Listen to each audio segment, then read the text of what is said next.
விவேகம் V+ academy நடத்தும் செந்தமிழ் வகுப்பிற்கு உங்களை வரவேற்பதில் மகிழ்ச்சி அடைகிறேன். இன்றைக்கி நம்ம பார்க்க போகிறது என்ன அப்படின்னா, தமிழ் புலவர்களை பற்றி பார்க்க போகிறோம்.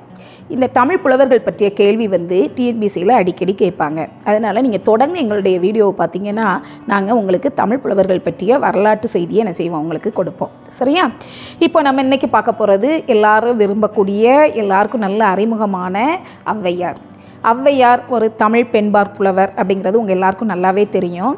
ஔவை அப்படின்ன உடனே நம்ம எல்லாருக்கும் ஞாபகத்தில் வரக்கூடியது ஒரு வயதில் முதிர்ந்த ஒரு மூதாட்டி.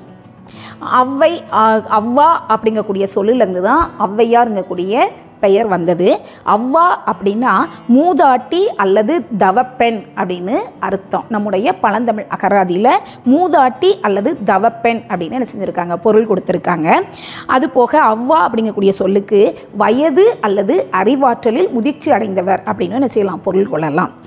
ஔவையார் நம்ம ஔவையார்னு உடனே என்ன நினைக்கும் அப்படின்னா, ஒரே ஒரு ஔவையார் தான் வாழ்ந்தாங்கன்னு நினச்சிட்டு இருக்கோம். இல்லை, பல்வேறு காலகட்டங்களில் பல்வேறு பெண்பார் புலவர்கள் ஔவையார் அப்படிங்கக்கூடிய பெயரில் என்ன செஞ்சுருக்காங்க, வாழ்ந்திருக்காங்க. பல்வேறு பாடல்களை என்ன செஞ்சுருக்காங்க, இயற்றியிருக்காங்க. இன்றைக்கி நம்ம முதல்ல பார்க்க போகிறது யார் அப்படின்னா, சங்க காலத்தில் வாழ்ந்த ஔவையார். அவங்களுடைய பெற்றோர் அப்படின்னு பார்த்தோம்னா ஆதி பகவன். அவங்க வாழ்ந்த காலம்னு பார்த்தோம்னா கிமு 300க்கும் 400க்கும் இடைப்பட்ட காலத்தில் என்ன செஞ்சுருக்காங்க, வாழ்ந்திருக்காங்க. அவங்க சங்க இலக்கியங்களில் பல்வேறு பாடல்களை என்ன செஞ்சுருக்காங்க, இயற்றியிருக்காங்க. எதுலெல்லாம் பாடல்கள் இயற்றியிருக்காங்க அப்படின்னா, அகநானூறு, புறநானூறு, நற்றிணை, குறுந்தொகை ஆகிய நூல்களில் மொத்தம் 59 பாடல்கள் என்ன செஞ்சுருக்காங்க, இயற்றியிருக்காங்க.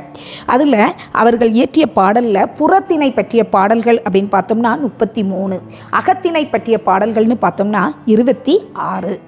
ஔவையார்ன உடனே நம்ம கண்ணு முன்னாடி வரக்கூடிய தோற்றம் ஒரு வயதான மூதாட்டி கையில் கோலோடு நடந்து வருது மாதிரி. ஆனால் அப்படி இல்லை. அந்த காலத்தில் வாழ்ந்த ஔவையார், சங்க காலத்தில் வாழ்ந்த ஔவையார் நல்லா மைத்தீட்டிய கண்களோடு, நல்லா வாட்டமான நெட்டியோடு, நல்லா இடுப்பில் அணிகலன்கள்லாம் அணிந்து கொண்டு என்ன செஞ்சுருக்காங்க, இருந்திருக்காங்க. அவங்க பொதுவாக அவங்கள என்ன சொல்லியிருக்காங்கன்னா விரலின்னு சொல்லியிருக்காங்க. விரலி அப்படின்னா என்ன செய்வாங்கன்னா, ஒரு பாடலை பாடி அந்த பாடலுடைய பொருள் புரித மாதிரி என்ன செய்வாங்க, மெய்ப்பாடுகளோடு என்ன செய்வாங்க, ஒரு நடனம் ஆடி காட்டுறவங்க தான் யார், விரலி. அந்த விரலியாக தான் ஔவையார் என்ன செஞ்சுருக்காங்க, வாழ்ந்திருக்காங்க.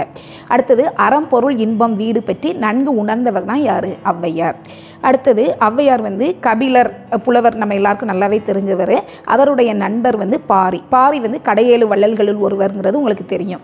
அவருடைய மகள்களான அங்கவை சங்கவை இருவருக்கும் திருமணம் செய்து வைத்தவரும் யாரு தான், அந்த சங்க காலத்தில் வாழ்ந்த ஔவையார் தான் அப்படின்னு சொல்கிறாங்க. அடுத்தது ரெண்டாவது பக்தி இலக்கிய காலத்தில் வாழ்ந்த ஔவையார். அந்த ஔவையார் சுந்தரமூர்த்தி நாயனார், சேரமான் பெருமாள் நாயனார் அவங்க காலத்தில் என்ன செஞ்சுருக்காங்க, வாழ்ந்திருக்காங்க. இவங்களும் பல்வேறு பாடல்களை என்ன செஞ்சுருக்காங்க, பாடியிருக்காங்க. அடுத்து பிற்காலத்தில் கம்பர், புகழேந்தி, ஜெயங்கொண்டார், சேக்கிலார், ஒட்டக்கூத்தர் இவங்கெல்லாம் வாழ்ந்த காலத்துலேயும் ஔவையாருங்கக்கூடிய பேரில் ஒரு பெண்பார் புலவர் வாழ்ந்திருக்காங்க. அவங்களும் பல்வேறு பாடல்களை என்ன செஞ்சுருக்காங்க, பாடியிருக்காங்க. இனி அடுத்த வீடியோவில் நம்ம வேறு ஒரு புலவரோடு என்ன செய்வோம், மீண்டும் சந்திப்போம். நன்றி.